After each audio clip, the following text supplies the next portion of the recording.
प्यारे दोस्तों, स्वागत है आज की एक नई वीडियो में। दोस्तों, आज की इस वीडियो में आप सभी के सामने कक्षा 10 सामाजिक विज्ञान के पूरे किताब के महत्वपूर्ण प्रश्न लेकर के आ चुका हूं। जी हाँ दोस्तों, ये ऐसे प्रश्न हैं दोस्तों जो प्रतिवर्ष बोर्ड एग्जाम में पूछे गए हैं। पिछले ईयर्स के पेपर्स को देख करके इन प्रश्नों को निकाला गया है।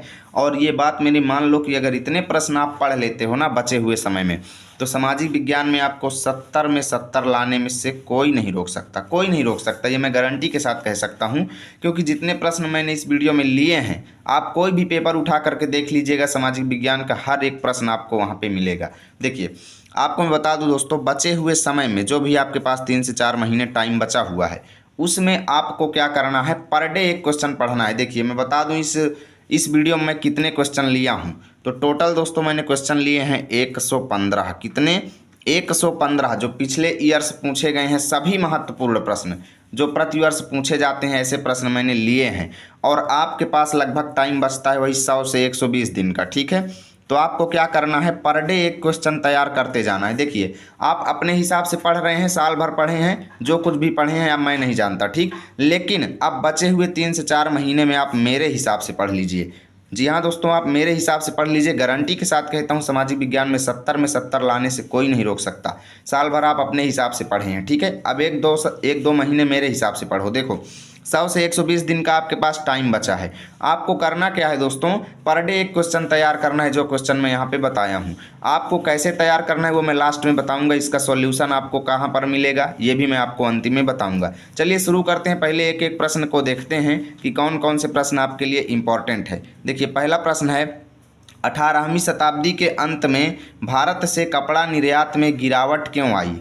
2 कारण आपको बताने हैं, ठीक है। ये दीर्घ उत्तरीय प्रश्न है। दूसरा है, 19वीं शताब्दी के दौरान अंतर्राष्ट्रीय अर्थशास्त्रियों द्वारा बताए गए किन्हीं 2 प्रवाहों को स्पष्ट कीजिए, ठीक।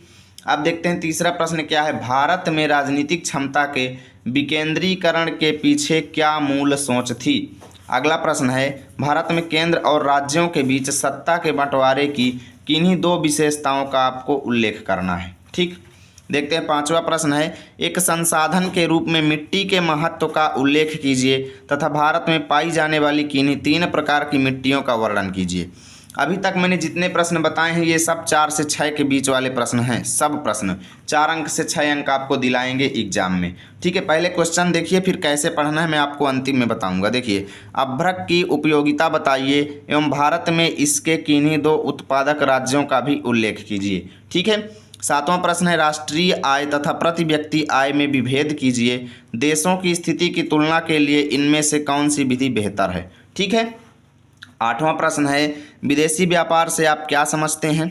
विदेशी व्यापार को अनुकूल बनाने के लिए कोई 2 सुझाव दीजिए। 9वां प्रश्न है, सत्याग्रह का क्या अर्थ है? महात्मा गांधी द्वारा चलाए गए 3 सत्याग्रह आंदोलनों का विश्लेषण कीजिए। 10वां प्रश्न है, असहयोग आंदोलन कब चलाया गया? इस आंदोलन के किन्हीं 2 कारणों की विवेचना करना है आपको। अब देखते हैं दोस्तों 11वां प्रश्न आप सभी के सामने, भारतीय समाज में जाति प्रथा अभी भी प्रचलित है, इसके क्या कारण हैं? इसको समाप्त करने के 2 उपाय आपको बताने हैं। 12वां प्रश्न है, भारत में महिलाओं के प्रति भेदभाव के तरीकों का वर्णन कीजिए। देखिए, अगला प्रश्न, गन्ने की खेती के लिए उपयुक्त भौगोलिक परिस्थितियों का वर्णन कीजिए तथा भारत में इसके किन्हीं 3 उत्पादक राज्यों का भी उल्लेख कीजिए, ठीक है। 14वां प्रश्न है, भूक्षरण से आप क्या समझते हैं? इसे रोकने के लिए कोई 4 उपाय बताइए। 15वां प्रश्न है, प्राथमिक एवं द्वितीयक क्षेत्रकों की विशेषताओं की विवेचना कीजिए। 16वां प्रश्न है, असंगठित क्षेत्रकों के श्रमिकों की समस्याओं की विवेचना कीजिए, ठीक है। अब देखिए, पढ़ते जाइए, अभी तो आपके ऊपर जा रहा होगा, क्योंकि भाई अगर साल भर आप नहीं पढ़े होंगे तो आपको लग रहा होगा ये प्रश्न कहाँ से आ गए। लेकिन अंतिम तक वीडियो में जुड़े रहना, आपके लिए बहुत खास चीज़ लेकर के आया हूँ, ठीक है दोस्तों। आप कहेंगे अब तो सामाजिक विज्ञान की सारी टेंशन ही खत्म हो गई, बस वीडियो को ध्यान से देखते जाइए। देखिए, 17वां प्रश्न है, प्रौद्योगिकी ने वैश्वीकरण की प्रक्रिया को किस प्रकार बढ़ावा दिया है? उदाहरण सहित आपको स्पष्ट करना है। 18वां प्रश्न है, प्रथम विश्व युद्ध के बाद होने वाली आर्थिक महामंदी का भारत पर क्या प्रभाव पड़ा? 19वां प्रश्न है, भारत में संघीय शासन की किन्हीं 2 विशेषताओं की विवेचना कीजिए। 20वां प्रश्न है, सत्ता की साझेदारी क्यों आवश्यक है? व्याख्या कीजिए। एक एक प्रश्न दोस्तों प्रीवियस ईयर पेपर्स से निकाले गए हैं, पिछले 5 से 6 साल के पेपर्स से, और उन चैप्टर्स से लिए गए हैं जो आपके सिलेबस में हैं। फालतू के क्वेश्चन यहाँ पे नहीं लिए गए हैं, सभी क्वेश्चन आपके सिलेबस में हैं। देखिए, संसाधन नियोजन की आवश्यकता क्यों पड़ती है, इस हेतु कोई 3 उपाय सुझाइए। 22वां क्वेश्चन है, आर्थिक गतिविधियों को रोजगार की परिस्थितियों के आधार पर कैसे वर्गीकृत किया जा सकता है। अगला प्रश्न है, राष्ट्रीय ग्राम रोजगार गारंटी अधिनियम यानी मनरेगा, ठीक है, मनरेगा जो भी हो, इसमें 2005 पर एक संक्षिप्त टिप्पणी आपको लिखना है। चलते हैं अगले पेज पे और आगे के क्वेश्चंस को देखते हैं। तो अगला क्वेश्चन है आप सभी के सामने, नेपोलियन कौन था, उसके सुधार क्या थे, उसके सुधारों का क्या प्रभाव था, ठीक है। 25वां प्रश्न है, सविनय अवज्ञा आंदोलन का क्या अर्थ है, इसे क्यों चलाया गया, इसका क्या प्रभाव पड़ा। अगला प्रश्न, भारत में कभी कभी चुनाव जातियों पर ही निर्भर करते हैं, क्यों, इस स्थिति से छुटकारा पाने का सुझाव दीजिए। देखिए 27वां प्रश्न, लोकतांत्रिक शासन व्यवस्था अन्य शासन व्यवस्थाओं से बेहतर है, कारणों सहित आपको स्पष्ट करना है। 28वां प्रश्न है, चावल की खेती हेतु उपयुक्त भौगोलिक दशाओं की विवेचना कीजिए तथा भारत में किन्हीं 3 प्रमुख उत्पादक क्षेत्रों का उल्लेख कीजिए। 29वां प्रश्न है, वैश्वीकरण किसे कहते हैं, वैश्वीकरण को संभव बनाने वाले कारकों की विवेचना कीजिए। अगला प्रश्न है, उपभोक्ता के अधिकारों से आप क्या समझते हैं, उपभोक्ता सुरक्षा अधिनियम की उपयोगिता की विवेचना कीजिए, ठीक है। अब देखते हैं दोस्तों 30वां प्रश्न है आप सभी के सामने, एक एक प्रश्न आपके लिए बेहद इंपॉर्टेंट है। फ्रांस की क्रांति के मुख्य कारण क्या थे। 32वां प्रश्न, नमक सत्याग्रह से आप क्या समझते हैं। 33वां प्रश्न, किस प्रकार से लैंगिक भिन्नता ने राजनीति को प्रभावित किया, संक्षेप में लिखिए। 34वां प्रश्न, सत्ता की साझेदारी लोकतंत्र की आत्मा है, इस कथन की विवेचना करना है। 35वां प्रश्न है, खनिज के संरक्षण की विवेचना करना है। 36वां प्रश्न है, भारतीय अर्थव्यवस्था में वैश्वीकरण के महत्व की विवेचना करना है। 37वां प्रश्न है, झूम कृषि की विशेषताओं की विवेचना करना है। 38वां प्रश्न, उपभोक्ताओं के शोषण के किन्हीं 4 कारणों की समीक्षा कीजिए। 39वां क्वेश्चन है आप सभी के सामने, भारतीय संघ के अर्ध संघीय ढांचा है। भारतीय संघ जो है एक अर्ध संघीय ढांचा है, इसकी पुष्टि के लिए किन्हीं 2 कारकों का उल्लेख कीजिए। अगला प्रश्न है, लोकतांत्रिक सुधार से आप क्या समझते हैं, इसके लिए उठाए जा सकने वाले किन्हीं 2 कदमों का उल्लेख कीजिए, ठीक, किन्हीं 2 कदमों का। देखिए, बोरिंग आपको लग रहा होगा, लेकिन वीडियो को ध्यान से देखते जाइए। मैं मानता हूं अभी आपको ये सब फालतू की चीज़ें लग रही हैं, लेकिन नहीं दोस्तों, ये फालतू की चीज़ नहीं है। इसके पीछे मेरे 2 दिन की मेहनत है, मैंने बहुत ज़्यादा रिसर्च किया है और इसको टाइप किया है कि क्वेश्चन ढूंढ के, ठीक है। आप सभी को अंतिम तक जुड़ना है और मैं बताऊँगा क्या क्या अभी करना है। अभी बहुत कुछ है वीडियो में, स्पेशल गिफ्ट तो बचा हुआ है अभी। अगला प्रश्न देखिए दोस्तों, 41वां प्रश्न है, मृदा अपरदन का क्या अभिप्राय है, इस समस्या के समाधान हेतु कोई 4 उपाय आपको बताना है। 42वां क्वेश्चन है, संसाधन नियोजन की आवश्यकता क्यों है, भारत में संसाधन नियोजन हेतु कोई 4 उपाय सुझाइए। 43वां प्रश्न है, विकास की अवधारणा क्या है, सामान्यतया इसमें किन घटकों को सम्मिलित किया जा सकता है। 44वां प्रश्न है, तृतीयक क्षेत्र क्या है, इसकी विशेषताओं की समीक्षा कीजिए। 45वां प्रश्न है, भारत छोड़ो आंदोलन के प्रमुख कारणों का उल्लेख कीजिए। 46वां प्रश्न है, जोसेफ मेस्सिनी या जिसको कहते हैं ज्यूसेफ मेस्सिनी के विचारों पर आपको प्रकाश डालना है। 47वां प्रश्न है, लोकतांत्रिक सरकार की चुनौतियों का उल्लेख कीजिए। 48वां प्रश्न है, सड़क परिवहन के सापेक्षिक लाभों की विवेचना कीजिए। 49वां प्रश्न है दोस्तों, वाणिज्यिक कृषि की विशेषताओं का उल्लेख कीजिए। 50वां प्रश्न है, विश्व व्यापार संगठन के क्रियाकलापों का वर्णन कीजिए। अब देखते हैं दोस्तों 51वां क्वेश्चन है, उपभोक्ता जागरूकता हेतु कोई 4 उपाय सुझाइए। 52वां क्वेश्चन है, यूरोप में राष्ट्रवाद के उदय में जर्मनी एवं इटली के एकीकरण का योगदान बताइए। 53वां क्वेश्चन है, भारत की विधायिकाओं में महिलाओं के प्रतिनिधित्व की स्थिति क्या है, ठीक है। अब देखते हैं अगले क्वेश्चंस। 54वां क्वेश्चन है दोस्तों आप सभी के सामने, भारत में स्थानीय स्वशासन से आप क्या समझते हैं, इस शासन के किन्हीं 2 गुणों एवं किन्हीं 2 दोषों का उल्लेख कीजिए। अगला क्वेश्चन है, अर्थव्यवस्था के क्षेत्रक से क्या तात्पर्य है, द्वितीयक क्षेत्रक की विशेषताओं की विवेचना कीजिए। 56वां क्वेश्चन है, संगठित एवं असंगठित क्षेत्रकों में विभेद कीजिए एवं असंगठित क्षेत्रक के कर्मचारियों की समस्याओं पर प्रकाश डालिए। ये तो बहुत ही ज़्यादा इंपॉर्टेंट क्वेश्चन है दोस्तों, बहुत ही ज़्यादा, ठीक है, वेरी इंपॉर्टेंट है। अगला देखिए, ऑटो वान बिस्मार्क को जर्मनी के एकीकरण के जनक क्यों कहा जाता है, 2 कारण आपको लिखने हैं। कार्न लॉ के निरस्त होने के बाद ब्रिटेन की खाद्य समस्या का हल किस प्रकार हुआ। अगला है, लोकतांत्रिक शासन एक उत्तरदायी शासन होता है, उदाहरण सहित आपको उत्तर लिखना है। अगला है भारतीय कृषि पर वैश्वीकरण के प्रभाव पर टिप्पणी लिखना है। ये भी बेहद इंपॉर्टेंट क्वेश्चन है, ठीक है। अगला है दोस्तों, तृतीयक क्षेत्रक अन्य क्षेत्रकों से कैसे भिन्न है। सो उदाहरण आपको व्याख्या करना है, मतलब उदाहरण सहित व्याख्या करना है। जर्मनी के एकीकरण की प्रक्रिया के बारे में संक्षेप में टिप्पणी लिखना है। अगला है भारत के स्वतंत्रता संघर्ष में गांधी जी के योगदान का मूल्यांकन करना है। अगला है संघवाद की किन्हीं 4 विशेषताओं का वर्णन आपको करना है। अगला है लोकतंत्र की किन्हीं 2 प्रमुख चुनौतियों का वर्णन करना है। भारत में वन्य जीव संरक्षण के उपाय आपको बताने हैं, ठीक है। 67वां क्वेश्चन है, क्या भारत में सौर ऊर्जा भविष्य उज्ज्वल है। व्याख्या करना है। 68वां क्वेश्चन है, मनरेगा के उद्देश्यों की व्याख्या कीजिए। 69वां प्रश्न है दोस्तों, उन तरीकों की व्याख्या कीजिए जिनके द्वारा उपभोक्ता का बाजार में शोषण किया जा रहा है, ठीक है ना। यानी जिस प्रकार लोगों को ठगा जा रहा है, उनमें से किन्हीं 3 तरीकों को आपको बताना है। 70वां क्वेश्चन है, भारतीय अर्थव्यवस्था पर आर्थिक महामंदी के पड़ने वाले प्रभावों का वर्णन कीजिए। 71वां क्वेश्चन है दोस्तों, वैश्विक आर्थिक महामंदी के कारणों का उल्लेख कीजिए। 72वां है, सत्याग्रह का अर्थ स्पष्ट कीजिए तथा गांधी जी के सत्याग्रह के विचारों का भी उल्लेख कीजिए। 73वां क्वेश्चन है, भारत में राष्ट्रवाद के उदय के कारणों का उल्लेख कीजिए। 74वां क्वेश्चन है, संसाधनों के अंधाधुंध प्रयोग से अनेक समस्याएं उत्पन्न हो रही हैं, समीक्षा कीजिए। 75वां क्वेश्चन है, भारत में वन प्रबंधन को कितने भागों में विभाजित किया गया है, इनकी विशेषताओं का वर्णन कीजिए, ठीक है।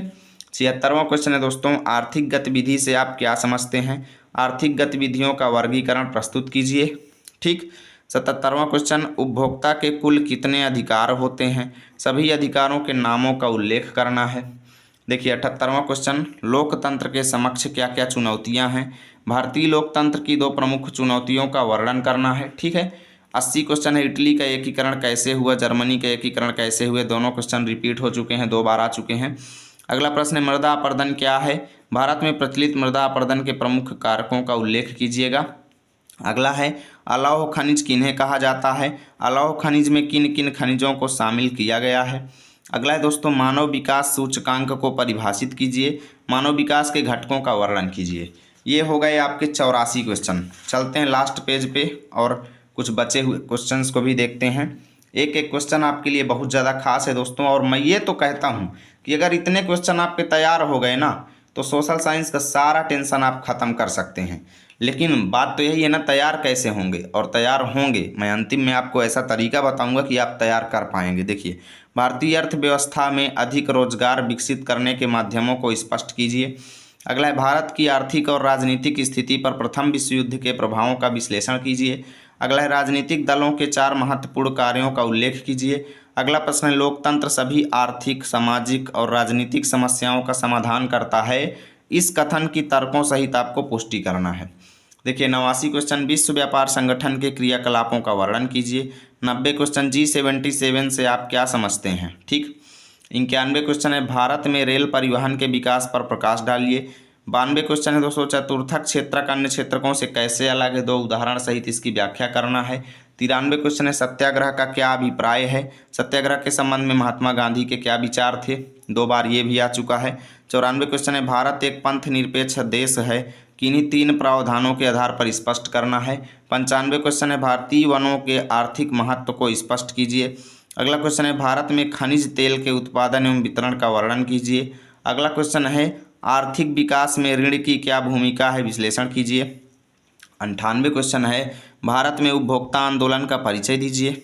99 क्वेश्चन है, उत्तरदायी शासन का क्या अर्थ है, ठीक। अब 100वां क्वेश्चन देखिएगा दोस्तों, परिवहन तथा संचार के एक साधन किसी भी देश की जीवन रेखा क्यों माने जाते हैं, 2 कारणों का आपको वर्णन करना है। 101 क्वेश्चन है, अच्छे बाजार के किन्हीं 2 लक्षणों का उल्लेख कीजिए। 102 है, अंतर्राष्ट्रीय कंपनियों ने या बहुराष्ट्रीय कंपनियों ने भारत में निवेश की विधियों का वर्णन कीजिएगा। अगला है, भारत में मोटे अनाजों की पैदावार बढ़ाने के लिए उपायों को सुझाइए। अगला प्रश्न है, असंगठित क्षेत्रों के श्रमिक सामाजिक भेदभाव के शिकार हैं, इसके 3 कारण आपको लिखना है। अगला है, गठबंधन सरकार से आप क्या समझते हैं। अगला है, प्रौद्योगिकी और आर्थिक विकास के कारण संसाधनों का अति उपभोग कैसे हुआ है। अगला है, भारतीय संघ में केंद्र राज्य संबंधों का वर्णन आपको करना है। 108वां क्वेश्चन है, जातिवाद क्या है, भारतीय लोकतंत्र में इसकी क्या भूमिका है। 109वां क्वेश्चन है, बहुराष्ट्रीय कंपनियां अलग अलग देशों की उत्पादन प्रक्रिया को एक दूसरे से कैसे जोड़ती हैं, इस कथन को स्पष्ट करना है। 110वां क्वेश्चन है साइमन कमीशन की रिपोर्ट में कांग्रेस असंतुष्ट क्यों थी। 111वां क्वेश्चन है जल दुर्लभता क्या है। वर्षा जल संग्रहण की पद्धतियों का वर्णन कीजिए। ठीक। 112वां क्वेश्चन है सरकार द्वारा किसानों के हित में किए गए सुधार कार्यक्रमों की संक्षिप्त व्याख्या दीजिए। और 113वां क्वेश्चन है भारत में औद्योगिक विकास की क्या विशेषताएं हैं, किन्हीं चार का उल्लेख करना है। 114वां क्वेश्चन है भारत में विकेंद्रीकरण से आप क्या समझते हैं। और 195वां क्वेश्चन है वन और वन्य जीव संरक्षण पर एक निबंध लिखिए। देखिए भैया, ये हुए आपके पूरे सोशल साइंस के कितने क्वेश्चन, 115 क्वेश्चन। और ये पिछले, मैं बता देता हूँ आपको, ये पिछले दोस्तों 5 साल के बोर्ड एग्जाम में पूछे गए क्वेश्चन है, बोर्ड एग्जाम में आए हुए। ठीक, बोर्ड एग्जाम में आए हुए क्वेश्चन है ये। ठीक, और ये 100% आएंगे इस बार भी। और इतने अगर आप कर लेते हो ना तो दूसरे क्वेश्चन आपको पढ़ने की ज़रूरत नहीं है।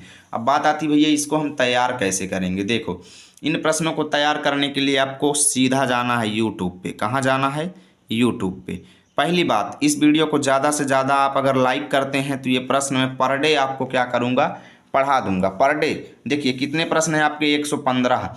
अगर मैं पर डे वीडियो लाऊंगा तो अगर मैं 5 प्रश्न भी एक वीडियो में आपका फिनिश करता हूं, अगर मैं 5 प्रश्न भी एक वीडियो में आपका फिनिश करता हूं तो देख लो 115 डिवाइड बाय 5। ठीक, 5 दूनी 23 आएगा शायद, हाँ 23 पंचे 115। तो मैं 23 दिन में आपके सारे प्रश्नों को सपाचट कर सकता हूँ, 23 दिनों में। और बचे हुए दिनों में मैं आपका रिवीजन भी करा सकता हूँ। तो ये चैनल आपके लिए कितना खास हो सकता है, लेकिन इसके लिए आपको ज़्यादा से ज़्यादा लाइक करना पड़ेगा और वो आप लोग करते नहीं हो। ठीक है, तो वीडियो को ज़्यादा से ज़्यादा लाइक करो। और इसका पूरा PDF बताते हैं कहाँ मिलेगा आपको, क्योंकि भाई देखिए मैं बताया हूँ तो अभी तो आपके ऊपर से गया है। इसको पढ़ेंगे, सर्च करेंगे, इसके लिए इस प्रश्नों को गूगल पे सर्च करना है और जो आंसर आए उसको लिखना है, या फिर यूट्यूब पे सर्च करना है और यूट्यूब से इसको समझना है। उसके बाद आंसर अपने से लिखना है और एग्जाम में छाप देना है। ठीक है, अब देखो इसका PDF आपको टेलीग्राम चैनल पे मिलेगा, जिसका लिंक मैंने इसी वीडियो के डिस्क्रिप्शन में दिया है। जा करके टेलीग्राम चैनल ज्वाइन करो, वहाँ पे इसकी PDF मिलेगी।